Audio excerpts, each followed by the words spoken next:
Dear Amihan Stories presents Stealing the Billionaire's Heirs. Written by Labyrinth. Sa loob ng 4 na oras ay hindi nawala ang atensyon ni Alfred sa papel na kanyang hawak. Masasayang ang lahat ng pinaghirapan ko kung wala akong magiging tagapagmana. Turan niya sa isip saka pinirmahan ang dokumento. Saktong bumukas ang pinto at pumasok ang kanyang sekretarya. Sir, dumating na po si Mr. Salumbides. Handa na po ang conference room. Ilagay mo na ang lahat ng papeles na dapat kong pirmahan sa mesa ko dahil mawawala ako ng 4 na araw. Lumabas na siya at dumiretso sa conference room. Nadatan niyang nagtatalo-talo ang mga board members. Ngayon pa lamang ay gusto niya nang umuwi ng bahay at magpahinga dahil sa kanyang nakikita.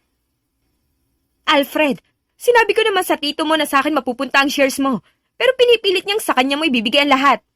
Anang kanyang tita Rita. Napag-usapan na namin ng pamangkin ko na sa akin ang lahat, maging ang bahay niya. Nakangising sagot naman ng kanyang tito Lucio. Napamura na lang siya at inis na hinampas ang mesa. Buhay pa ako pero pinag-aawayan niyo na kung kanino mapupunta ang yaman na pinaghirapan ko? Really? Natahimik ang buong conference room habang nakatutok lang sa kanya ang atensyon ng buong board. I'm not even in my 30s, kaya walang may karapatan sa inyong taningan ng buhay ko.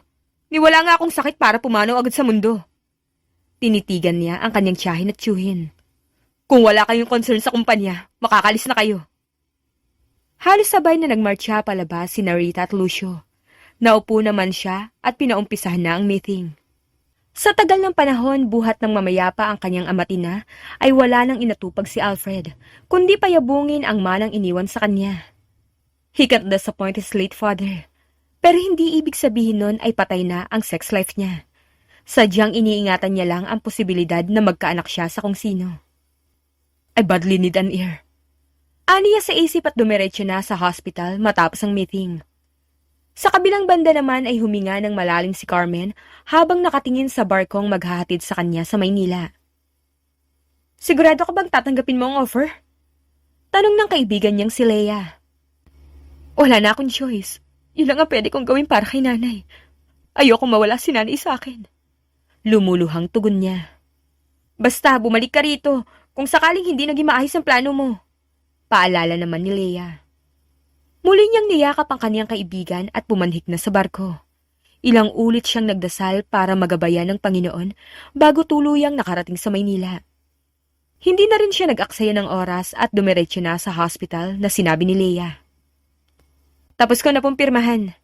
Aniya at saka iniabot ang kontrata para sa kanyang pagbubuntis sa pamamagitan ng vitro fertilization o IVT. Sa madaling salita, malapit na siyang maging ganap na surrogate mother. Laking pasasalamat niya dahil maayos ang lahat ng kanyang test. Sana mabait ang kliyente ko. Piping dasal niya. Maupo ka muna dyan, ipapatawag kita para makilala kliyente. Nakangiting tura ng staff. Pinunasan niya ang luha sa kanyang pisngi. Kusa man siyang nag-apply para maging surrogate, ay labag naman yun sa kanyang kalooban. Para kay nanay.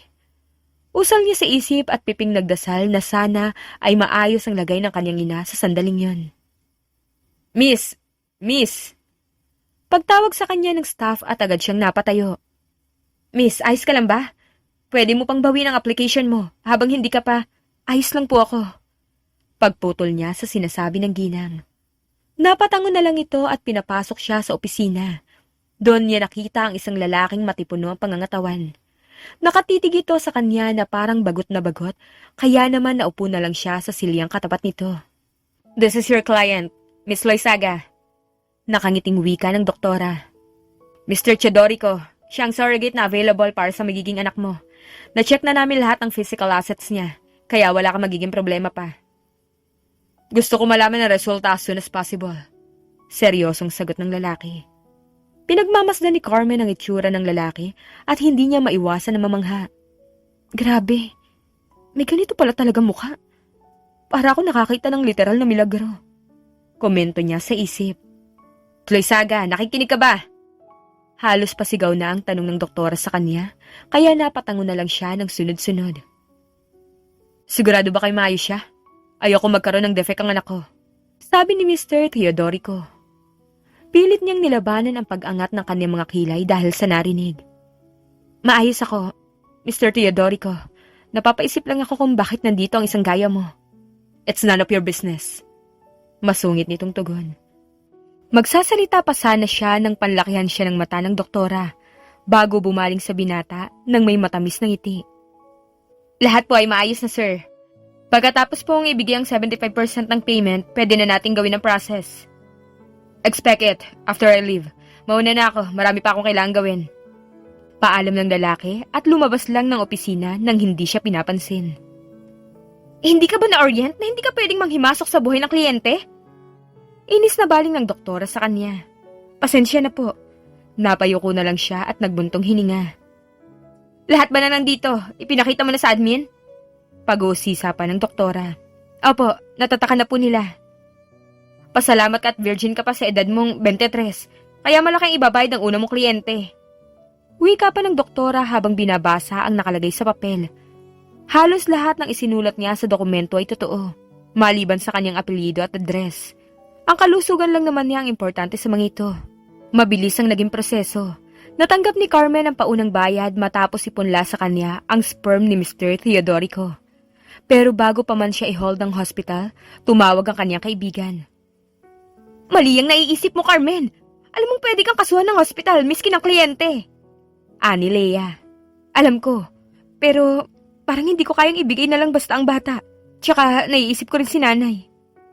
Carmen, mag-isip ka ng mabuti. Hindi mo pwedeng itama ang mali ng isa pang mali. Giit naman ni Lea. Napahilot na lang siya ng kanyang sentido at tinapos ang tawag. Sana mapatawad ako ng Diyos at ni Mr. Teodorico sa gagawin ko. Matapos ang 3 linggo ay bumalik si Alfred sa hospital kung saan siya nagpa-undergo ng IVT. Nalaman niyang tumakas ang surrogate mother na tinaniman ng similya niya. Kaya sa galit niya, halos idemanda niya ang hospital kung hindi lamang siya umiiwas sa anumang skandalo. Kailangan kong humanap ng ibang paraan para hindi mapunta kina tita ang pinaghirapan namin ni Dad. Wika ni Alfred at tinungga ang bote ng alak. Ayaw mo na ba ulit mag-IVT? Tanong naman ng kaibigan niyang si Mike. Para namang hindi mo alam ang nangyari nitong nakaraan lang. Paano pa ako magtitiwala sa ibang hospital kung pwede naman akong takasan ng mismong babae? Ang masaklap pa, hindi ko tuloy alam kung tama ang process o hindi. Dude, napakaraming paraan para magkaanak. Bakit hindi ka nalang kasi humanap ng baby maker? Ani Mike. Naisip ko na yan. Ang problema lang sa ganyan, maraming komplikasyon. Aalagaan ko pang babae para lang sa anak ko. Ang dami ko pang inaasikaso sa kumpanya. Sagot naman niya.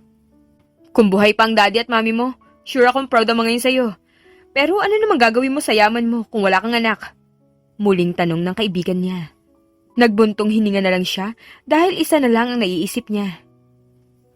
85% ng yaman ko mapupunta sa charity. Kung mamamatay ako walang anak. But I guess, we can't define our future. Mahaba pang panahon para isipin ko ang bagay na yan. Oo nga, bakit ba naman kasi iniisip mo ng pag-iwanan ng yaman mo? Wala ka namang sakit. Natatawang tanong ng kaibigan niya. Hindi siya sumagot at uminom na lang ng alak. Baka triggered lang siya sa pag-aagawan ng mga kamag-anak niya sa kayamanan niya. Imbis kasi na inaabala mo yung sarili mo sa future mo, you better live it now. I know. Sabi na lang niya para tumigil na ito sa kasisermon. Makalipas ang ilang taon. Habang ipinapagamot ni Carmen ang ina, ay nagkaroon ng komplikasyon ang puso nito. Kaya naman ipinilit ng kanyang ina na lumabas na lang sa hospital at sa bahay na lang ito alagaan. Alex, ibigay mo nga sa lola mo ang gamot niya. Utos ni Carmen sa kanyang pangalawang anak habang nagwawalis. Nay, ang kulit mo naman po. Sabi na nga pong kami na lang ni Alec ang magwawalis. Tura naman ni Aljay ang kanyang panganay na anak.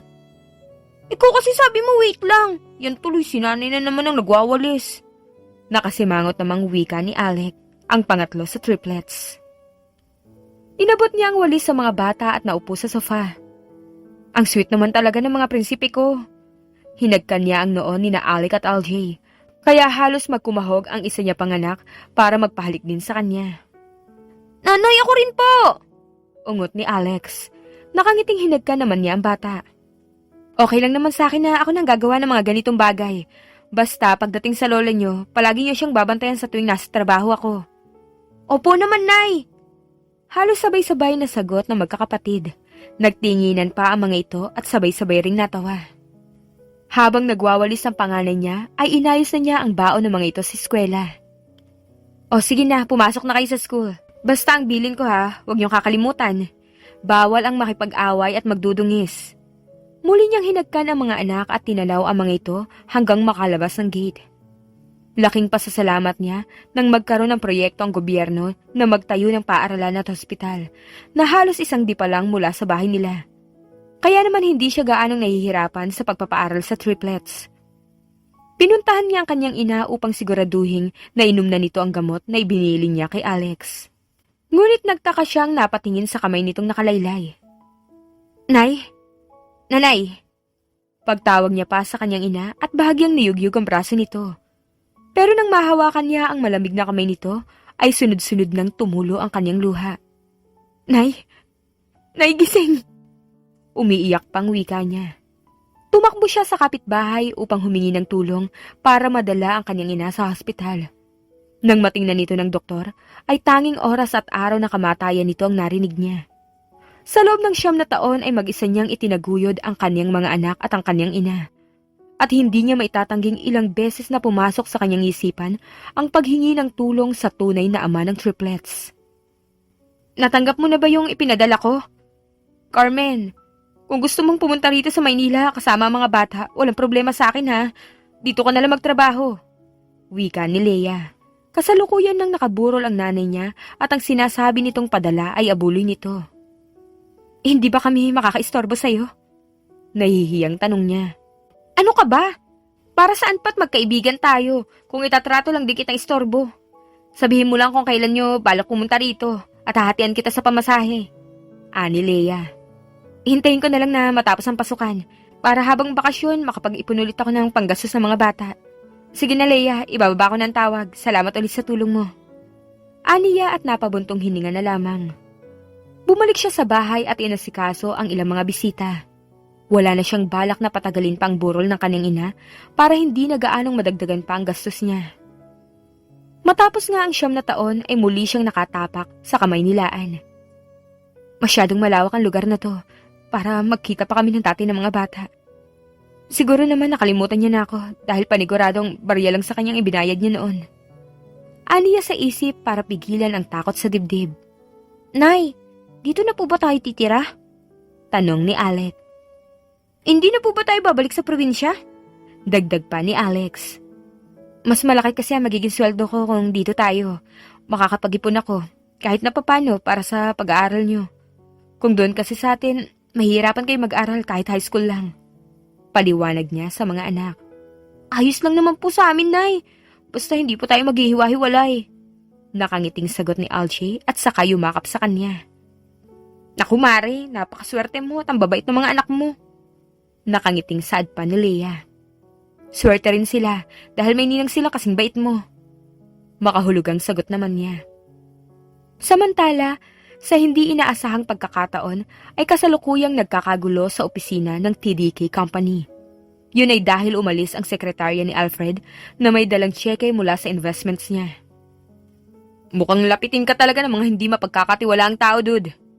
Naiiling na wika ni Mike. Pahanapan mo ako ng sekretarya sa kumpanya niyo. At please lang, i-background check ng maigi bago ibigay sa akin. Willing ako magbayad ng extra, basta matinong ipapadala niyo sa akin. Oh, sure bro. Kaya pala ako nagpunta rito kasi nagtatanong sa akin si mom kung makakasama ka raw ba sa family gathering natin. Na-move naman ang schedule. It will be 2 months from now. Turan ni Mike. Hindi man pinalad sa kadugo si Alfred, ay alam niyang biniyayaan naman siya ng mabuting kaibigan na tinuring na siyang kamag-anak, hindi lang nito, kundi pati na rin ang mga magulang nito. Of course. Sumama siya sa ahensya ni na Mike upang siya na mismo ang mag-interview sa kanyang magiging sekretarya. Nanakit na ang ulo ko sa mga fresh grads na honor student na hindi kayang i-define ng simpleng job description. Komento niya habang inilalapag ang mga resume ng mga aplikante. Halos after lunch na nang maubos ang mga for interview.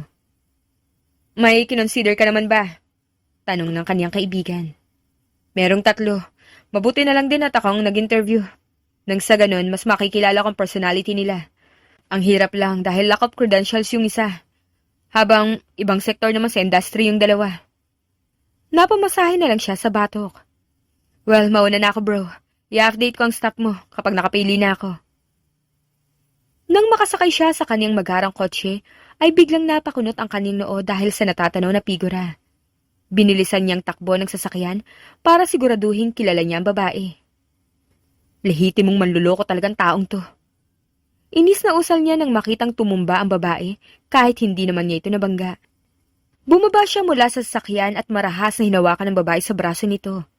Agad na nabasa niya ang iniisip ng babae dahil namilog ang mga mata nito nang matitigan siya.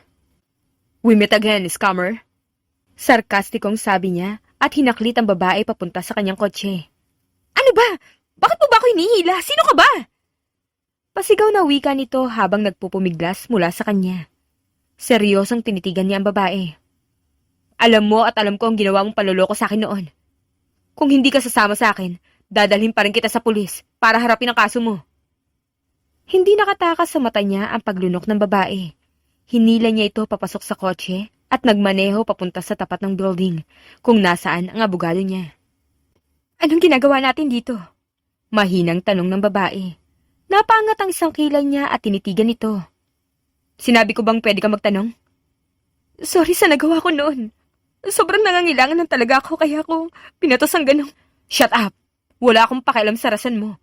Hindi ako isang santo para makinig sa sasabihin mo." Inis na sabi niya at saka kinuha ang isang folder. "You see this? Ito lang naman ang documents na pinirmahan mo. Bago ka tumakbo, matapos mong tanggapin ang partial na bayad sa'yo. Nasa lawyer ko ang lahat ng ebidensya laban sa'yo. At kung kabilang ka man sa isang sindikato, panigurado makukuha ang mukha mo sa CCTV cameras na nagkalat dito." Hindi ko na kasi mababalik ang pera ng buo. Gusto mo hulug-hulugan ko sa'yo?" Nangingilid ang luha ng babae habang nakatingin sa kanya. Lalo lang siyang nakaramdam ng inis nang makitang nagpipigil ito ng pag-iyak. "Di mo ko madadaan sa drama na yan. Gusto kong malaman kung nagbunga ba ang process noon. Kung hindi nagbunga ang IVT process, idediretso na kita sa presinto at doon ka nalang magpaliwanag." Bumaling siya ng tingin sa ibang direksyon dahil ayaw niyang makita ang panginginig ng babae. Hindi ito ang panahon para maawa ko sa kagaya niya. Paniguradong isa lang to sa mga teknik niya para matakpan ang paluloko niya. Kung magpapadala ako sa awa, paniguradong hindi matututo ang mga kagaya niya. Pangungumbinsi niya sa sarili sa isip. Nagbunga ang IVT. Parang huminto ang mundo niya nang marinig ang sagot ng babae. Hinawakan niyang muli ang braso nito at pigil ang galit na nagtanong. "Nasaan siya?" "Ipangako mo muna sa akin na hindi mo. Wala akong utang na loob sa'yo para humingi ka ng pangako. Ang tinatanong ko sagutin mo. Nasaan ang anak ko?" Pakiramdam niya ay umakyat na ang lahat ng dugo niya patungo sa kanyang ulo sa galit. Anumang oras sasabog na siya. "Anak ko rin sila." Nanghihinang wika ng babae at tuluyan ng umiyak. "Mayaman ka. Kaya alam kong barya lang sa'yo ang magpa-IVT ulit.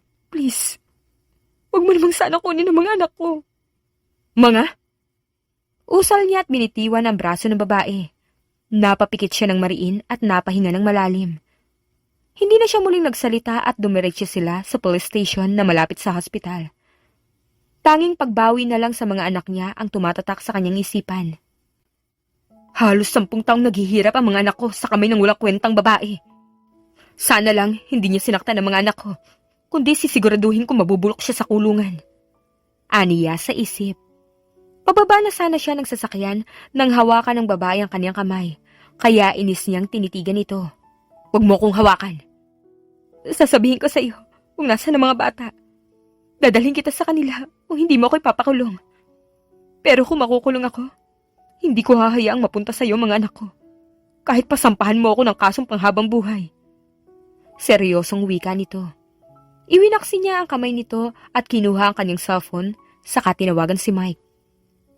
"Hello bro," bati ni Mike. "Set your GPS. Kasama kong malulokong babae at dadalhin niya ako sa mga anak ko.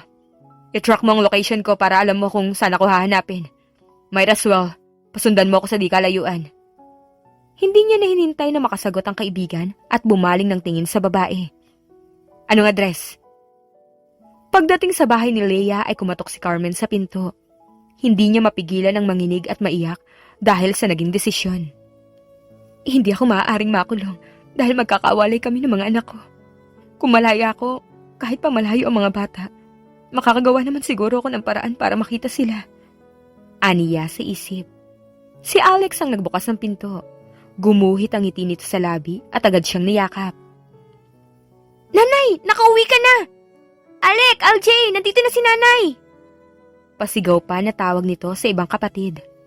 Bumuhos ang luha mula sa mga mata niya at nakaluhod na niyakap ng mahigpit ang bata. Tumikhim ang lalaki sa likuran niya, kaya kumalas siya sa pagkakayakap sa anak. Nay! Halos sabay na sigaw naman ni na Alec at LJ. Ay, may bisita ka po pala, Nay? Mahinang usal ni Alex. Humalik naman sa pisngi niya si Alec, saka kumaway sa taong nasa likuran niya. Hi po, Mamang Pogi! Hello po, Manong! Nakangiting bati naman ni LJ. Nilingon ni Carmen ang lalaking kasama niya. Hindi niya mabasa kung anong iniisip nito dahil nakatitig lang ito sa triplets. Pero nang magmano ang mga bata rito, lumambot ang ekspresyon ng mukha nito. Ang tangkad mo naman po, komento ni Alec. Parang parehas kayo ng mata ni Alec. Komento naman ni LJ at nagpalipat-lipat ng tingin sa kapatid at sa ama. Medyo kamukha mo nga siya, Alec. Inosenteng tura naman ni Alex. Hindi kaya, ikaw ang may kamukha sa kanya dahil si nanay ang kamukha ko. Sagot naman ni Alec. Hoy, ang iingay nyo. May bisita si nanay. Nagtatalo pa kayo magkakamukha lang naman tayo. Bulong naman ni LJ. Mga anak, pasok muna tayo sa loob. Medyo mainit kasi rito. Aniya na sinunod ng mga bata. Tiningnan niya rin ang kanyang bisita at sinenyasan ito para pumasok. Manong, bakit po ang laki ng katawan mo? Nagbubuhat ka ba ng 10 sako ng palay? Rinig niyang tanong ng isa sa kanyang mga anak. Pumunta siya sa bandang kusina para kumuha ng maiinom. Napahilot siya ng noo at iniisip kung ano ang plano ng lalaki sa kanyang mga anak. Hindi ako nagbubuhat ng sako ng palay. Pero mas mabigat doon ang binubuhat ko. Nakikinig lang siya sa mga ito habang nasa kusina dahil manipis na dibisyon lang naman ang nakapagitan sa kusina at sala. Kaya pala, alam mo si nanay, nagbubuhat din niya ng mga palay doon sa amin, kaya malakas ang katawan ni nanay. Gusto nga namin siyang tulungan pero ayaw niya. Mas gusto ni nanay na nag-aaral lang kami kaysa nasa sakahan. Pagkikwento naman ni Alex. Si LG ang pasimuno kaya nagiinit ang ulo ni nanay. Tumatakas kami noon kay Lola para puntahan si nanay sa bukid. Sumbong naman ni Alec. Sa probinsya noon kayo nakatira? Baka napabayaan kayo ng nanay niyo kaya hindi malaki ang katawan niyo. Turan naman ni Alfred. Talagang hinahanapan siya nito ng butas. Doon nagpanting ang tenga niya kaya pinuntahan niya na ito. Ni minsan hindi ko pinabayaan ang mga anak ko. Inis na sabi niya. Mga anak, pwede sa kwarto muna kayo? May pag-uusapan kasi kami ng bisita ko. Nakangiting baling niya sa tatlo. Mabilis naman siyang sinunod ng mga bata at magalang ang mga itong nagpaalam kay Alfred. Naupo siya sa tapat ng lalaki at tiningnan ito. Nakikiusap ako sa'yo. Huwag mong biglain ang mga bata tungkol sa'yo. Anong gusto mo mangyari? Hintayin ko silang makapag-asawa bago ko sabihin ako ang ama nila? Sarkastikong tanong ng lalaki. Hindi sa ganun. Bigyan mo muna ako ng maikling panahon para maipaliwanag ko sa mga anak ko ang totoo. Para saan? Para maitakas mo na naman sila? Hindi na ako papayag na mawala sa akin ang mga anak ko. Na hindi ko nga alam kung bakit pinakikisamahan kita. Samantalang noon pa man, ibinigay mo ang authorization na maging surrogate parent ka lang at winewave mo ang kustodiya sa mga bata. Nakangising sagot nito. Hindi ganun yun. Mali ang nagawa ko sa iyo noon, alam ko. At naiintindihan ko ang galit mo. Pero kung hindi ko may papaliwanag ng maayos sa kanilang lahat, posibleng magtanim sila ng galit sa akin at kainisan ka na naman nila. Natigilan si Alfred. Ipaliwanag mo sa kanila ang lahat pag alis ko. Babalik ako mamayang gabi. Huwag mo na ring tangkang tumakas dahil may magmamonitor na ngayon sa lahat ng kilos mo. Tandaan mo, ngayong nalaman kong may mga anak ako, hindi na kita tatantanan. Hahagalapin kita kahit sang impyerno. Tumayo ng lalaki at lumabas ng walang sabi-sabi. Para namang sasabog ang ulo niya sa dami ng iniisip. Pagpatak ng 5:00 ay dumating si Leia na may dalang pagkain. Doon na niya tuluyang naibuhos ang damdamin. Anong ibig mong sabihin? Kukunin niya ang triplets?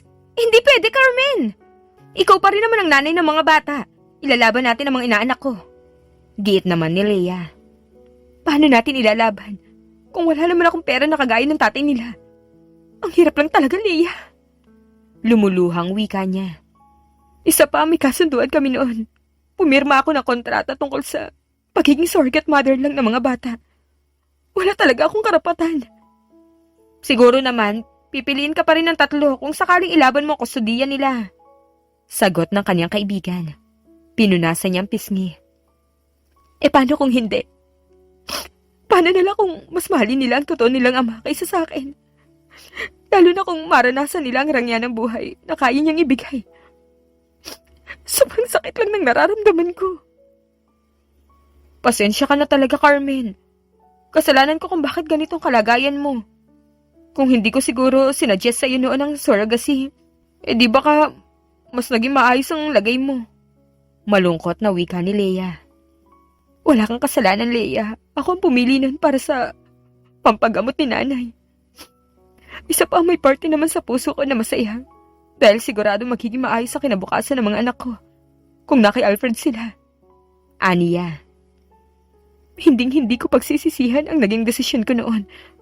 Dahil dinugtungan na ng buhay ni nanay at naging nanay rin ako ng triplets.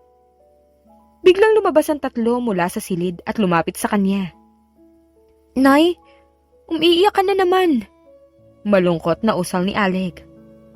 Anong sinabi sa'yo nung manong kanina? Hindi ka na tumigil kakaiyak. Nag-aalalang wika naman ni Algie. Nay, tahan na po. Sambit naman ni Alex. Nagkatinginan sila ni Leia. Kausapin mo muna sila bago dumating yung tatay nila. Asok muna ako sa loob, ha. Bulong sa kanya ng kaibigan. Naupo sa tabi niya ang 3 bata na kanyang itinaguyod ng mag-isa ng halos 10 taon. Mga anak, anong masasabi niyo rin sa bisita ko kanina? Okay naman po siya, gwapo po siya at matangkad. Sagot ni Alex. Medyo hawig nga namin siya, Nay eh. Dito po ba namin si Manong? Tanong naman ni Algie. Umiling siya at nagbuntong hininga. Naalala niyo ba nung kapag inaasar kayo na walang tatay? Di ba lagi kayo nagrereklamo sa lola niyo? Opo, Nay, pero ayos lang po sa amin kung wala kaming tatay. Basta magkakasama tayo. Nakangiting sagot ni Alec. Alam niya na noon pa man ay gustong-gusto ng alamin ng 3 ang tungkol sa ama ng mga ito. Pero sa tagal ng panahon, ni minsan hindi siya tinanong ng mga ito. Mature ang mga anak niya at palagi mas iniintindi ang mararamdaman niya. Paano kung sabihin ko sa inyong nagkita kami ng tatay niyo at gusto niya kayong makasama? Muling tanong niya sa mga bata. Nagbago ang ekspresyon ng 3. Si Alec ay masayang nakatingin sa kanya. Si Algie naman natulala habang si Alex kumunot ang noo. Makikita na namin si tatay? Manghang tanong ni Alec. Bakit ngayon lang siya magpapakita sa amin, Nay? Tanong naman ni Algie. Mahirap kasi yung ipaliwanag, anak. Basta isa lang ang sasabihin ko sa inyo. Hindi niya kayo iniwan. Kung lumaki kayong hindi siya nakagisnan, ako may kasalanan. Tapos, aksidente ko siyang nakita nitong nakaraan lang. Ang totoo nga niyan, gusto niya kayong makasama. Pumayag ako kasi alam kong miss na miss niyo na siya at mahal din niya kayong 3. Naluluhang paliwanag niya sa mga anak. Ayoko umalis sa tabi mo, Nay. Nabuhay naman po kami na ikaw lang kasama, kaya ayos lang sa akin na hindi sumama sa kanya. Mabilis sa sagot ni Alex. Ako, Nay, gusto ko po siyang makilala. Turan naman ni Algie. Gusto ko rin po siyang makasama, Nay. Tila excited naman na sabi ni Alec. Pupunta siya rito para makitulog. Gusto ko maging mabuting bata kayo. At huwag magpapasaway habang kasama niyo ang tatay niyo. Malinaw? Opo, Nay! Sabay na sagot ni na Alec at Algie. Samantalang nakatitig lang si Alex sa kanya na parang hindi gusto ang kanyang sinabi. Pagsapit ng gabi ay hinintay ng mga bata ang pagbalik ni Alfred. Kaya nang may kumatok sa pinto, ay halos mag-unahan sa pagtakbo sina Alec at Algie. Napatingin naman ang dalawa sa kanya na para bang kinukumpirma kung ang lalaki ba ang kanilang ama. Nang tumango siya ay masayang yumakap ang dalawang bata sa lalaki. Hindi niyo alam kung gaano ko naiisip kung may anak ba ako o wala. Lumuhod ang lalaki sa tapat ng dalawa sa triplets. Mahal ko kayo. Mahinang usal pa nito na umabot sa pandinig niya. Tiningnan niya si Alex at marahang initian. Namumula ang pisngi nito na lumapit sa ama at yumakap din kalaunan. Inanyayahan ng tatlo na kumain ng ama, kaya tahimik lang siya at si Leia na nag-oobserba sa mag-aama. Tay, makakasama ka na po ba namin? Masayang tanong ni Alex sa lalaki. Bukas sasama na kayo sa akin. Sagot naman ng lalaki at tumingin sa gawi niya. Huwag mo nang padalhan ng gamit ang mga bata. Ibibili ko na lang sila ng bago. Wow, talaga tay? Mayaman ka po ba? Manghang tanong naman ni Algie. Mabibili mo po ba ako ng kotse-kotsehan? Oo naman, ilan bang gusto mo? Baka sa tinig ng lalaki ang tuwa habang kausap ang mga bata. Tay, ano po ba ang buo mong pangalan? Ipagmamalaki po kita sa probinsya namin. Kasi lagi nila kami inaaway dahil kami lang ang walang tatay ron. Malungkot na wika ni Alec. Alfred. Alfred Teodorico. Maikling sagot nito. May iwan na lang ako kay nanay. Hindi ko po gustong maiwan si nanay na mag-isa. Seryosang sambit naman ni Alex. Hinawakan niya ang kamay ng bata at nginitian nito. Nak, sasama ka muna sa tatay mo para makilala niyo pa ang isa't isa. Di ba ang sabi mo noon, gusto mong maranasan na magkaroon ng tatay? Ito na yun, nak. Pero maiiwan ka namin, nay. Kaya ayoko po na ikaw lang dito. Giit pa ng bata at nakipagtitigan pa sa ama nito. Ako na maghuhugas. Mahinang wika naman ni Leia at kinuha ang kanilang pinagkainan. Maglalaro naman tayo ron para malibang ka. Isa pa, ayos naman sa nanay mong sumama ka. Mahinang wika ni Alfred kay Alex. Bigla siyang kinabahan sa tono ng pananalita ng lalaki. Oo naman. Matagal kayong hindi nagkita-kita kaya mabuting sulitin niyo ang bonding habang wala pang pasukan. Sila Alec at Algie na lang po sasama sa kanya, nay. Hindi ko gustong maiwan ka na mag-isa. Nangako ako sa iyo na walang iwanan, di po ba? Tutuparin ko po yun, nay. Sambit ni Alex. Nay, di ba susunod ka naman sa amin? Singit naman ni Alec. Sumama ka na kasi, Alex. Tutal, pagkatapos ng bakasyon, magsasama-sama naman tayo ni nanay. Nakangiting dagdag pa ni Algie at tumingin sa ama. Tinanguan siya ni Alfred na para bang sinasabihan siyang sumang-ayon na lang sa mga bata. Matapos makausap ng tatlo ang ama, ay nagpaalam na mga ito na matutulog na upang maagang magising kinabukasan. Gusto kong kunin ang buong kustodiya sa mga bata. Pinal na wika ni Alfred. Tahimik lang siya habang nakatingin sa kanyang kamay. Hayaan mo sanang mabisita ko sila kahit papano. Hindi pwede. Lalo ka lang mamimiss ng tatlo kung gagawin mo yon. At least, after 10 years, tsaka mo puntahan ang mga anak ko. Magaling ka namang magrason, kaya alam ko may papaintindi mo sa kanilang sitwasyon. Anang lalaki. Wala ka bang konsensya? Mahal ko ang mga anak ko. Bisita lang ang hinihiling ko, tapos hindi mo pa ako mapagbigyan? Inis na tugon niya. Hindi ka naman nakonsensya sa ginawa mo noon, di ba? Ni hindi ko nga alam ang tunay na pangalan mo para mapagkatiwala ako sa iyo ang mga anak ko. Sabi naman ng lalaki. Carmen Honasan. Yun ang totoong pangalan. Sinubukan pa niya na pakiusapan si Alfred pero hindi ito sumang-ayon sa kagustuhan niya. Kaya buong magdamag siyang umiiyak at niyakap ang kanyang tatlong anak. Kinabukasan ay nagising si Alfred ng mas maaga at nauna nang pumunta sa mesa. Nadatnan niya roon ang kaibigan ni Carmen na naghahain. You're Leia, right? Tanong niya sa babae na tinanguan nito. Leia, nasan pala kaibigan mo? Si Carmen ba? Maaga siyang lumabas eh. Hindi niya raw kayang makitang aalis sa mga anak niya. Nang hindi siya nagsalita ay nagpatuloy ito. Alam mo, Mr. Teodorico, matagal ko na kaibigan si Carmen.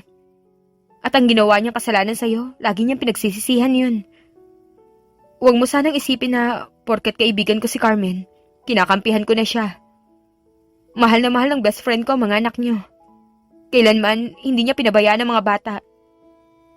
Magsasalita sana siya nang bumukas ang silid na tinutulugan ng 3 bata. "Good morning, tatay!" Nakangiting bati ni Alex sa kanya. "Magandang umaga, tay!"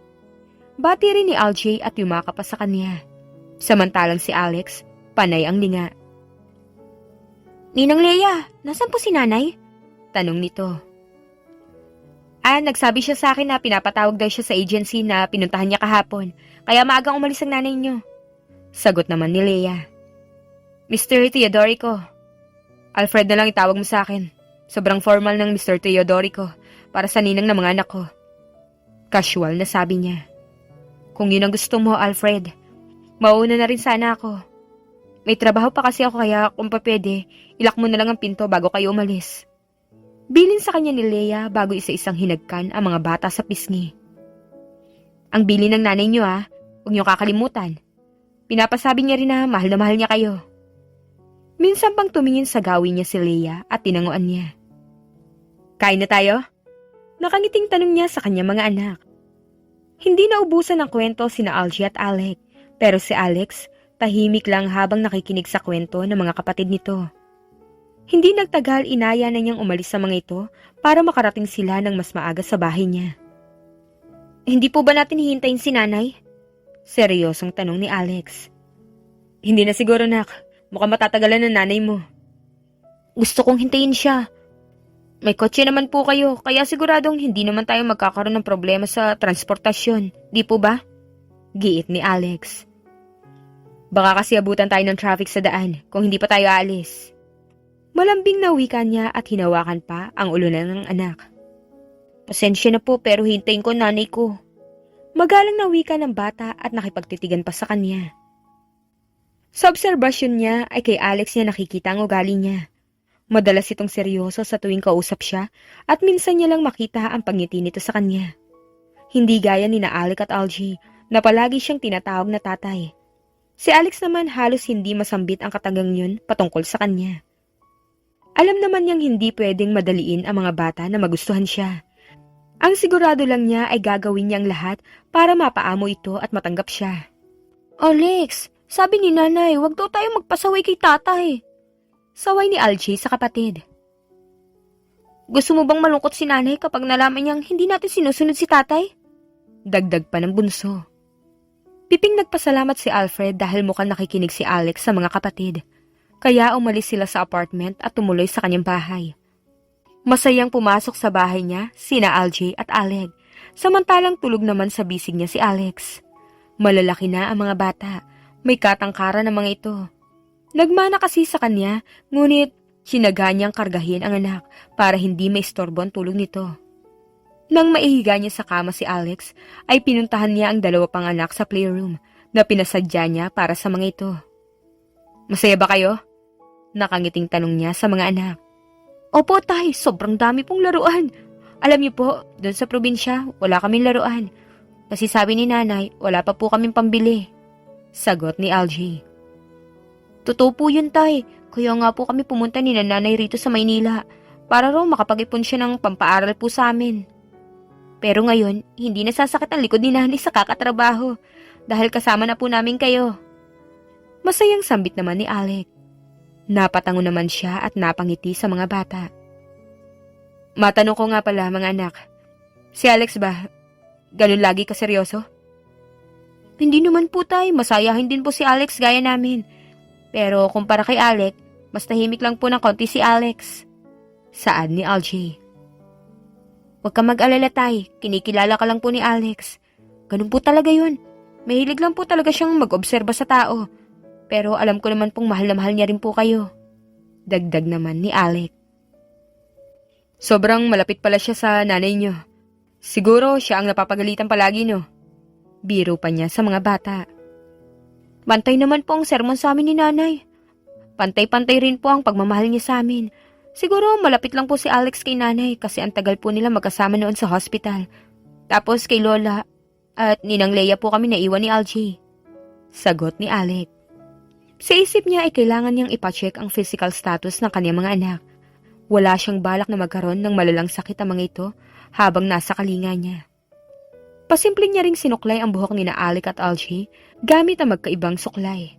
Ginawa niya na rin yun kay Alex bago niya pa pinapunta ang dalawa. Hindi matatagong kamukha ko mga bata. Pero para sigurado, para maipasa ko kay attorney ang DNA test na magkukumpirmang anak ko sila. Aniya sa isip. Naging maayos ang pakikitungo ng mga bata sa kanya at napagtanto niyang lumaki ang mga ito ng may mabubuting kalooban. Pero matapos ang halos 4 na linggo, bigla na lang nawalan ng gana ang tatlo sa laruan ng mga ito at humiling ng isang bagay. "Sons, you must eat." Wika niya sa mga bata na kanina pa nakatitig sa steak na nasa harap ng mga ito. "Wala po talaga akong gana, tay." Malungkot na wika ni Algie. Ibinaba naman ni Alec ang kutsara at tinidor na nasa kamay nito. "Busog na po ako, tay." "Hindi niyo ba gusto ang pagkain?" Tanong niya. "Gusto naman po pero namimiss talaga namin si nanay." "Busy pa rin po ba siya sa trabaho, tay?" Mahinang tanong naman ni Alex. Palaging busy kasi ang nairarason niya sa mga bata, kaya madalas kinukulit siya ng mga ito at tinatanong kung kailan ba talaga bibisita si Carmen. Ibinaba ni Alfred ang kanyang kubyertos at tiningnan ng tatlo. "Ang totoo niyan mga anak, hindi kami pwede magsama ng nanay niyo." "Pero bakit po?" Tanong ni Alex. "Kasi hindi naman kami mag-asawa." Rason niya sa mga ito. Lumapit sa kanya si Alec at hinawakan ang kamay niya. Namamasa ang mga mata nito habang nakatingin sa kanya. "Tay, di ba alam mo pong sobrang saya ko po na makasama kayo? Excited po ako makalaro kayo kasi gusto ko pong makilala kayo. Pero tay, miss na miss ko na po talaga si nanay." "Ako rin po, tay. Mahal po kita pero mahal ko rin po si nanay. Siguro po, tay, ibalik mo na lang po kami kay nanay. Kahit po bawiin niyo na po lahat ng laruan at damit. Ayos lang sa akin. Masaya naman po ako na may tatay pala talaga kami na pwede kong ipagmalaki sa kahit na sino." Nakayukong sambit ni Algie. Si Alex naman ay nakatitig sa kanya at ngumiti.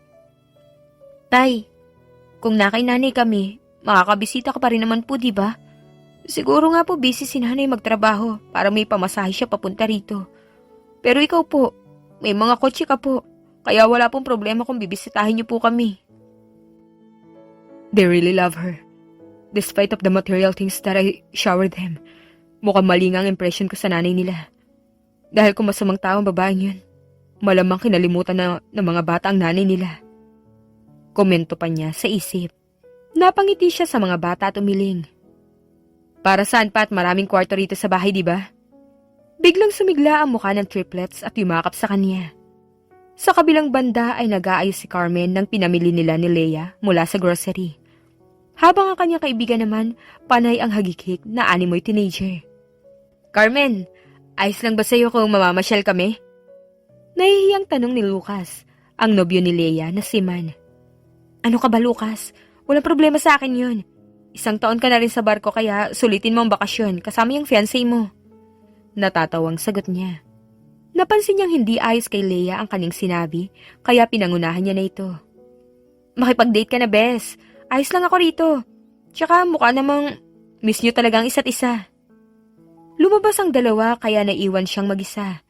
Ngunit nang marinig niyang bumukas muli ang pinto, ay napasilip siya para tanungin kung ano ang naiwan ni Leia. "May nakalimutan ba kayo? Anong ginagawa mo rito?" Tila may sumipa sa dibdib niya dahil sa lakas ng pintig ng kanyang puso. Naroon si Alfred sa kanyang harap. "Nandito ako para sunduin ka. Hinihintay ka ng mga bata." Walang ganang wika ng lalaki. Ikinibit balikat niya na lang ang asal nito at nagmamadaling iniwan ang nakakalat ng grocery. Walang pagdadalawang isip na inilak niya ang pinto at sumunod sa lalaki patungo sa sasakyan. Habang nasa biyahe sila, walang mapaglagyan ng saya si Carmen. "Kumusta sila?" Nakangiting tanong niya pero parang nakikipag-usap siya sa hangin. "Hindi tayo magkaibigan, Miss Honasan. Kung hindi dahil sa mga anak ko, hindi ko gagawin to." Maya-maya ay tugon ng lalaki. Tumango-tango na lang siya at inintindi ito. Alam niyang malaki pa rin ang galit nito sa kanya, kaya hindi na lang siya umimik. Ang importante ay makikita niya ang 3 bata. Pagbaba nila mula sa sasakyan, ay agad niyang nakitang nag-aabang na ang triplets sa labas ng pintuan, at nag-unahang tumakbo papalapit sa kanya nang makita siya. Sinalubong niya ng yakap ang mga ito at hinagkan isa-isa. Salamat po, tatay! Wika ni Alex. Pumasok na kayo sa loob. I will be upstairs. Tura naman ni Alfred at nauna nang pumasok sa mansyon. Ilang oras siyang nakipagkulitan sa tatlo. Nang matapos ang hapunan, narinig niyang ipinatawag ni Alfred ang isang driver para ihatid siya pabalik sa apartment. May driver naman pala siya. Bakit siya pang sumundo sa akin kanina? Nagtatakang tanong niya sa isip. Tay, hindi po ba pwedeng dito na lang din si nanay? Malungkot na tanong ni Algie. Akala ko po sabi mo kanina maraming rooms dito sa bahay mo. Maliit lang naman ang katawan ni nanay kaya pwede naman po siyang katabi ko matulog. Untag pa ni Alec. Kapag uuwi po si nanay, sasama na lang po ako, tay. Nagsabi naman po ako kanina, di ba?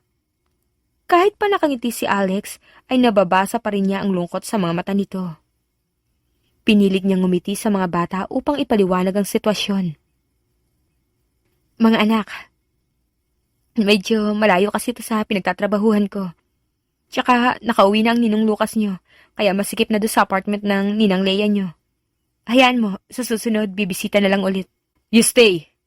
Pagputol ni Alfred sa kanya, kaya napalunok siya bago tumingin sa gwapong mukha nito. Pagkatapos ng bakasyon nila, babalik na rin ako sa trabaho. Kung tungkol naman sa trabaho, pwede ka maging tagabantay ng mga bata. May isa pang room na katapat ng kwarto ko. Doon ka na matutulog. Masayang ngumiti siya at paulit-ulit siyang nagpasalamat kay Alfred. Huwag ka mag-alala. Tutulong ako sa gawaing bahay. Kahit hindi mo na ako sweldohan. Sapat na sa akin na makasama ang mga anak ko. Hindi siya sinagot ni Alfred at nagpaalam ng papanhik sa silid nito. Mabilis na natapos ang bakasyon ng triplets, kaya balik na sa pag-aaral ang tatlo. Samantalang madalang naman niyang makasalamuha si Alfred dahil lagi rin ito sa trabaho. Kaya naman minabuti niyang tumulong sa gawaing bahay, lalo na noong nagkasakit ang mayordoma ng mansyon. Isang umaga ay narinig niyang mahinang nagtatalo-talo ang mga bata sa hapagkainan. Young men, anong sinabi ko tungkol sa table etiquette? Seryosong tanong ni Alfred. Kasi po, tay, hindi po namin alam kung sino sa inyo ni nanay ang dapat na pumunta sa school. Magalang na wika ni Algie. May mga classmates po kami na hindi naniniwalang ikaw ang tati namin. Kaya po naisip kong ikaw na lang ang sumama, tapos sa susunod si nanay naman po. Katuwira naman ni Alec. Ako naman po gusto ko si nanay ang pumunta para makausap po siya ni teacher. Nakayokong wika naman ni Alex. Bakit naman ako kakausapin ng teacher mo, anak? Nagtatakang tanong niya. Tumawag sa akin ng teacher niya. May sinuntok daw si Alex na kaklase Algie. Sagot naman ni Alfred. Ano? Anak, di ba sabi ko sa'yo, huwag makikipag-away? Mahinahong wika niya sa anak. Pero sabi ni Lola noon, ipagtanggol ka namin palagi. Pinuntahan ko po si Algie tapos narinig ko po na nag-uusap ang iba niyang kaklase at nagsasalita ng masama tungkol sa'yo. Kasi di raw po kayo mag-asawa ni tatay. Sorry, Nay, di ko na po napigilan. Nahihiyang sagot ng bata. Ano ba ang kailangan puntahan sa school? Dahil ba ron? Malambing na tanong niya sa mga bata at sabay-sabay ang mga itong napailing. May family day po kasi kami. Sagot naman ni Algie. Nagkatinginan sila ni Alfred. Matapos ang hapunan ay napag-usapan ni na Alfred at Carmen ang tungkol sa family day sa paaralan. Nagkasundo silang ang babae na lang ang a-attend sa naturang event, kaya naman dumiretso na siya sa study para magtrabaho kahit gabi na. Inaayos na niya ang ilang files na tapos niya ng basahin at pirmahan. Akala ko ba hindi ka nasasama? Nakangising tanong ni Mike. Bigla itong dumalaw sa bahay niya dahil may pinuntahang malapit doon. Alam ko na yung nasa isip mo. Para linawin ko lang sa'yo ang mga anak ko ang pupuntahan ko. Walang ganang sagot niya. Chill bro, defensive ha? Natatawang tura naman ang kaibigan niya. Pero promise, may chemistry kayo ng nani ng triplets. Tsaka hindi siya mukhang nanganak na 3 bata. Sobrang chicks pa rin ang dating ni Carmen. Mula nang ipakilala niya si Carmen kay Mike, bilang surrogate mother ng mga anak, ay hindi na siya nito tinantanan ng kasusulsol. Natahimik ka, mukhang iniisip mo na naman si Carmen ah. Pangasar pa ni Mike. Tigilan mo nga ako at ang nanay ng mga anak ko. Inis na sambit niya. Tama ba ang dinig ko? Parang possessive ang dating mo sa sinabi mo bro. Natatawang wika pa nito. Malisyoso ko lang talaga. Isang nakamamatay na tingin ang ipinukol niya sa kaibigan. Samantala, nang dumating ang family day ay tuloy lang sa paglalaro sina Carmen at ang mga bata. 3 flags na ang kanilang hawak. 2 flags na lang at siguradong panalo na sila. Kaya nga lang sa pang-4 na laro ay posibleng matalo sila. Mukhang mahirap ang next game mga anak. Bulong niya sa mga bata. Mukhang tablado tayo, Nay. Mahinang wika ni Alec. Napakataas naman kasi niyan. Kahit siguro mabuhat ni Nanay si Alex, hindi pa rin natin maaabot yan. Wika pa ni Algie. Bakit nakalukot ang mga mukha niyo? Tura ng pamilyar na tinig sa likuran niya. Tay! Masayang nagtatalon si Alex. Ninitian niya ang lalaki. Buti nakahabol ka. Aniya rito. Pwede bang hindi ako dumating sa family day? Nakangiting sagot nito. Si Alfred ang nag-lead sa kanila hanggang sa matapos ang laro. Hindi na malaman ni Carmen kung masaya ba siya dahil naroon si Alfred para sa mga bata o masaya siya dahil nagbago ng bahagya ang pakikitungo nito sa kanya. Pero sa huli lahat sila ay masaya dahil sila ang nanalo sa unang family day ng triplets. Thank you sa pagpunta. Mahinang wika niya sa lalaki pag uwi nila at maihatid na sa mga silid ang mga bata. No worries, para sa mga anak ko ang mga yon. Sambit nito. Para naman siyang nakalunok ng asido sa narinig. Oo nga naman, para sa mga anak niyang ginawa niya. Piping kastigo niya sa sarili. Na-enjoy mo ba ang palaro kanina? Napatitig siya sa gwapong mukha nito at saka dahan-dahang tumango. May gusto sana akong sabihin sa'yo, Mr. Teodorico. Ano yun? Sorry sa nagawa ko noon. Hindi siya makatingin sa mga mata ni Alfred dahil sa hiyang nararamdaman. Yung pera, ginamit ko sa pagpapagamot ni nanay. Pero namatay rin si nanay kaya kinakailangan ko pumunta rito sa Maynila. Gusto ko sanang hilingin sa'yo na kung may nobya ka man o mapapang-asawa, pwede bang mangupahan na lang ako sa apartment na malapit doon sa paaralan ng mga bata? Para kung sakali hindi ako makagulo ng relasyon. Alam ko ang posisyon ko sa bahay na to. Kaya nire-respeto ko lahat ng desisyon mo. Considered it done. Ako naman na may hihilingin sa'yo. Iniangat nito ang kanyang baba, saka nagkatapat sila ng tingin. Tigilan mo ang kakatawag sa akin ng Mr. Teodorico. Tsaka kung pwede rin, samahan mo ako sa event namin. Para siyang nahipnotismo at napatango na lang. Alanganin pa siyang napalunok nang umangat ang isang sulok ng labi ni Alfred habang nakatitig sa kanya. Magpahinga ka na. I'm sure pagod ka rin dahil sa palaro kanina. Wika nito at binitiwan ang baba niya. Nang tumaliko dito ay roon lamang siya nakahinga ng maluwag. Sasapuin na sana niya ang dibdib nang muling lumingon ang lalaki. Gusto ko palang linawin na wala akong nobya at wala rin akong fiancé. Kaya rest assured na sa mansyon na to, tanging ang nanay lang ng mga anak ko makakasama ko. Anito saka muling tumalikod. Paulit-ulit na pinapagalitan niya ang sarili dahil ramdam niya ang pag-iinit ng kanyang pisngi. Dahil lang siguro sa mga bata, kaya niya nasasabi yun. Aniya pa sa sarili at tinapik ang kanyang noo. A lot of things changed after that night. Habang nakikilala ni Alfred si Carmen, tila natutunaw ang sama ng loob niya dito. Mabuti itong tao, mabuting babae at higit sa lahat, mabuting nanay. Nay, pinaabot po ni tatay. Nakangiting wika ni Alex kay Carmen at ibinigay ang maliit na bulaklak bago siya nilingon. Mas magaling pang dumiskarte sa akin ang anak ko. Komento niya sa isip dahil wala naman siyang pinaaabot na bulaklak. Nilapitan niya si Carmen at iniabot ang timpladong juice rito. Para saan to? Tanong ni Carmen. Kailangan bang may rason bago ako magbigay sa'yo? Uy, si tatay may crush kay nanay. Panunokso sa kanila ni Alex at tumakbo na ito papunta sa loob ng bahay. Tay, galingan mo ah. Gusto na namin ng iba pang kalaro eh. Kumindat pa si Algie at sinundan ng 2 kapatid.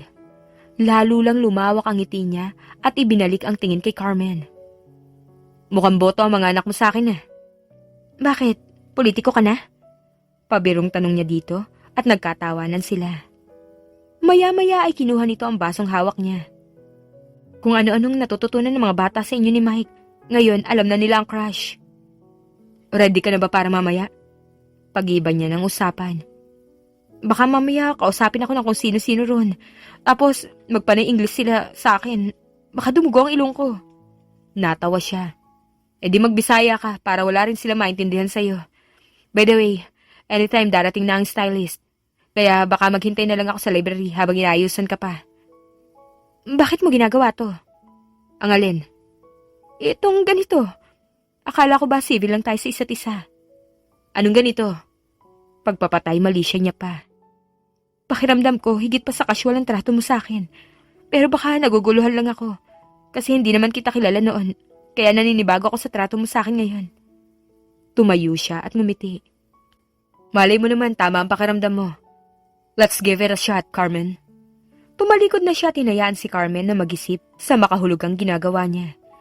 Nagtungo na siya sa silid para ayusin ang sarili para sa pupuntahang event. Inayos niya ang ilang detalye ng kanyang suot na tuxedo. At nang masatisfy siya sa kanyang itsura, nauna na siyang bumaba para hintayin ang kanyang date.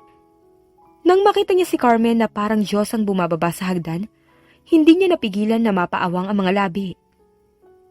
Sobrang ganda mo. Wala sa sariling usal niya na ikinapula ng mukha ng babae.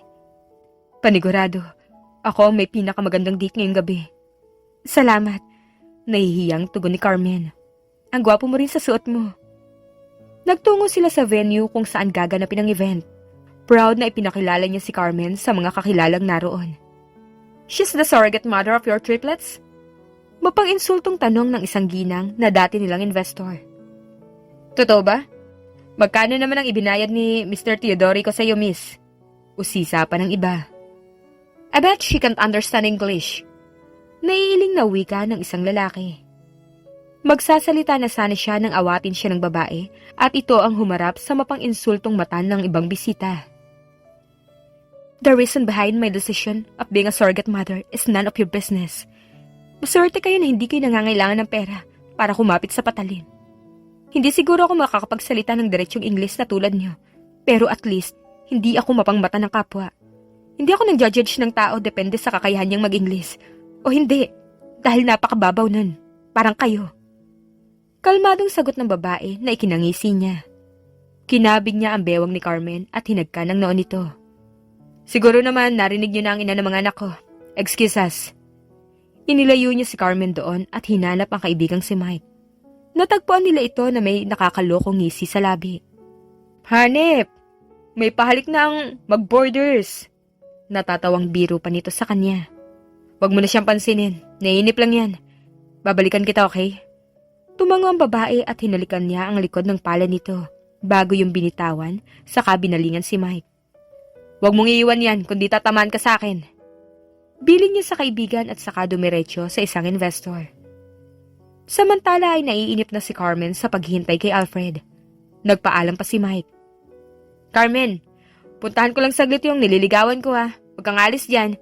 Tikman mo lang ang sineserve nilang drinks para sulit naman ang pagpunta mo. Wika ni Mike at nagmamadaling sinundan ang isang babae. Napabuntong hininga na lang siya at sinubukang inumin ang cocktail drink na nasa mesa. Akala ko ba kapag alak masagawa ang lasa? Tanong niya sa isip at humingi pa sa server ng kagaya ng ininom niya. Unti-unti siyang nakaramdam ng pagkahilo hanggang sa marinig niya ang boses ni Alfred at Mike na nagtatalo. Carmen, ayos ka lang? Tanong ni Alfred sa kanya. Ayos pa naman, uwi na ba tayo? Tanong niya at bahagyang ipinilig ang kanyang ulo. Mukhang lasing ka na, kaya uwi na tayo. Sagot ni Alfred at inalalayan siya palabas ng venue at isinakay sa kotse. Hindi naman ako lasing, konti lang. Tsaka sa amin, lambanog ang iniinom kaya nakatikim na ako noon ng alak. Alam mo ba kanina, naiinis ako kasi iniinsulto nila ako. Gusto ko nang sampalin yung isang babae dahil sa panlalait niya, pero pinigilan ko. Medyo tama naman kasi talaga siya. Surrogate mother lang ako. Napatitig siya sa mukha ni Alfred dahil huminto ang sasakyan sa gilid ng kalsada. Hindi pa tong bahay mo, bakit tayo huminto? Alam mo, para sa isang lasing, napakatuwid mong magsalita. Pero hindi ka lang isang surrogate mother. Nanay ka ng mga anak ko. Tinanggal niya ang seatbelt at hinawakan si Alfred sa braso. Agresibo ang naging mga galaw niya at magkahiwalay ang binti na naupo sa hita ng binata. Dahil hindi nakapag-react si Alfred, kinintalan niya ito ng halik sa labi. What the? Hindi makapaniwala ang usal ng lalaki. Anong ibig sabihin ng ginagawa mo? Dahil yan sa madalas mong pangasar sa akin at paghalik mo sa noo ko kanina. Sa susunod na maiinis ako sa'yo, hindi lang yan ang magagawa ko. Parang bata na sagot niya. Sorry sa lahat ng masasakit na salitang binitawan ko noon. Akala ko kasi, isa kang tipikal na babaeng pera lang ang hanap. Pero nagbago ang pagtingin ko sa'yo, buhat nang makita ko kung paano mo asikasuhin ang mga anak natin. Maging kung paano mo ako asikasuhin. Naiintindihan ko noon pa. Aalis na sana siya sa kandungan ng binata nang hawakan nito ang batok niya at siniil siya ng halik. Wala ni katiting na pagtutol sa kanyang isip, imbes ay mas idiniin pa niya ang sarili rito. Kinabukasan, nagising na lang si Carmen na halos nakapatong na ang katawan niya kay Alfred. Pilit niyang inalala ang kagagahang nagawa kagabi. Anak ka ng pastilan, Carmen. Ano na lang sasabihin ni Alfred sa'yo? Mamaya mapalayas ka kapag nakita niyang nakahiga ka sa tabi niya. Kastigo niya sa sarili. Sinubukan niyang alisin ang kamay ni Alfred na nakayakap sa kanya, kaya gano'n na lang ang gulat niya nang magsalita ito. Ano sa tingin mo ginagawa mo? Tanong ni Alfred. Aalis sana ako. Imbis na sumagot ito ay pumaibabaw ang lalaki sa kanya at siniil siya ng agresibong halik na mabilis niya namang tinugon. Simula ngayon, girlfriend na kita. Hindi pwedeng basta mo akong nilalayasan kung kailan mo maisip. At wala ka ng kwarto sa bahay na to. Bakit? Papalayasin mo na ba ako? No, baby. Mula ngayon, dito ka na sa kwarto ko matutulog. Now, give me my kiss. Untag ni Alfred at muli siyang hinalikan bago pa siya magsalita. Hindi alam ni Carmen kung kailan siya unang nagustuhan ni Alfred. Ang tanging alam niya lang ay araw-araw nitong ipinapadama sa kanya ang salitang mahal kita. Baby, napagod ka ba sa pagluluto? Malambing na tanong ni Alfred sa kanya at minasahe ang kanyang balikat. Ilang linggo na rin nang ideklara nitong nobya na siya nito at wala naman siyang palag. Aarte pa ba siya? Hindi naman. Bakit ikaw nagmamasahe sa akin? Ako dapat ang gumagawa yun sa'yo dahil ikaw ang galing sa trabaho. Natatawang wika niya. Halos mapatali siya sa pagmamasaheng ginagawa ni Alfred. Pero natigilan siya nang maramdamang inianhok nito ang kanyang bra at dahan-dahang pumupunta ang mainit nitong palad sa kanyang dibdib. Mukhang hindi ka napagod sa trabaho. Sana nag-overtime ka.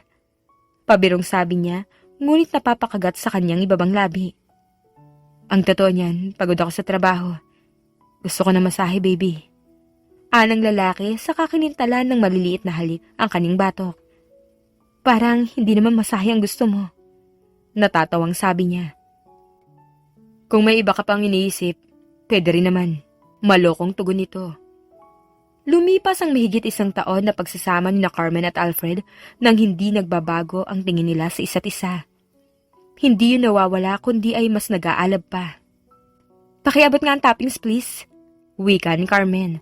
Agad naman niyang kinuha ang tinutukoy nito. Pwede bang tikman yan? Tanong niya pa rito. Hindi pwede, love. Sa client to eh. Ani Carmen. Triplihin ko ang bayad basta matikman ko ang cake. Pangungulit niya pa. Hindi nga pwede. Mamaya niyan mawalan ako ng customer dahil sa'yo. Mamaya gagawin kita ng cupcake pagkatapos nito. Bawal ba talaga? Pinalungkot niya pa ang boses para maagaw ang atensyon ni Carmen. Nagtagumpay naman siya dahil nilingon siya nito at nilapitan. Promise, mamaya gagawin kita ng cupcake. Tapos sa susunod, gagawan kita ng malaking cake. Basta bayaran mo. Pabirong sabi pa nito. Sinadya niya nang hindi sumagot, kaya hinagkan siya sa pisngi ng babae. Bigla na lang pumasok ang kalokohan sa isip niya at kinuha ang hawak nitong mixture ng icing. Nilagyan niya ng icing ang bibig ng nobya, kaya gulat itong napatingin sa kanya. Nagtaas ng kilay si Carmen at namewang. Sabi mo sa akin hindi ka mang... Sinakop niya ang bibig ng nobya at nilasahan ng icing na inilagay niya sa labi nito. Nang maubos niya ang icing sa labi nito, roon lang siya na kontento. Ang sarap talaga ng cake mo. Nakangising wika niya. Gawa ka na ron. Pinaningkitan siya ng mata ni Carmen at bumalik na sa pagbuo ng cake. Tinulungan niya ang nobya na makakuha ng short course sa baking. Hindi nagtagal nagdesisyon itong magnegosyo na sinuportahan naman niya. At yun yata ang secret para sa isang matatag na relasyon, ang pagsuporta sa isa't isa sa anumang naisin, basta't hindi nakakatapak ng ibang tao. Makalipas ang ilang araw ay nagtatakang nagtanong si Carmen sa nobyo habang pasakay sila sa kotse nito. Saan ba kasi tayo pupunta? Bakit hindi isasama ang mga bata? Basta nga, pumayag naman yung 3 sa date natin. Sagot naman ni Alfred. Di ba, lagi naman natin kasama ang mga bata sa Montsary? Tapos last anniversary natin, kasama rin naman natin sila. Ganon sila ka-corny. Nagsa-celebrate pa rin sila ng Montsary kahit mahigit 1 taon nang magkasama. I promise you, mag-enjoy ka sa pupuntahan natin. Tura nito at hinalikan ng kamay niya. Parang may humaplos naman sa puso niya nang gawin yun ng nobyo. Si Alfred na yata ang pinaka-consistent na lalaking nakilala niya. Ni minsan hindi rin siya nito binigyan ng ikakaselos kahit na napapaligiran nito na naggagandahang babae sa negosyo. Kaya imbis na ma-insecure siya, lalo siyang naging sigurado sa relasyon nila. Ang ganda naman rito! Komento niya na makarating sa isang restaurant na parang garden na hindi niya maintindihan. Mas maganda ka. Sambit ni Alfred at kumindat pa. Ay sus, bolero! Naupo sila sa nag-iisang table sa pavilion nang tumunog ang paborito niyang musika. May have this dance? Nakangiting wika ni Alfred. Tinanggap naman niya ang alok nito. Isinayaw siya nito habang nakatingin sa kanya na parabang siya na ang babae sa mundo. Carmen, nakikita mo ba akong kasama sa tapat ng altar? Tanong ni Alfred na nagpataas ng kilay niya. Ha? Oo naman. Ako rin eh. Alam kong ikaw lang ang nag-iisang babaeng mamahalin ko sa habang buhay. Ikaw ang una at huli. Matamis siyang napangiti at hinawakan ang pisngi nito. Pero nawala ang ngiti niya nang dumistansya sa kaniyang lalaki at saka lumuhod sa harap niya. Oh my gosh! Noon, natatakot ako mag-isa at mamatay nang hindi man lang nararamdaman ng pagmamahal. Nagdadalawang isip na ako noon sa ospital kung ipagpapatuloy ko ba ang proseso ng surrogacy. Pero nung nakita kita, bigla na lang naging buong desisyon ko. Dahil ikaw magiging ina ng anak ko. Napaluha si Carmen sa naririnig. Sa buong pagsasama nila ni Alfred, ni minsan hindi nito nabanggit ang tungkol sa surrogacy. Kaya nang umalis ka, hindi na ako nagpa-undergo sa proseso ulit. Huli na nung na-realize kong ikaw ang tanging babaeng gusto kong maging ina ng mga anak ko. At ngayon, gusto kong sabihin sa'yo na ikaw ang tanging babaeng pangarap ko makasama habang buhay. Kinuha nito ang pulang kaheta mula sa bulsa at binuksan yun.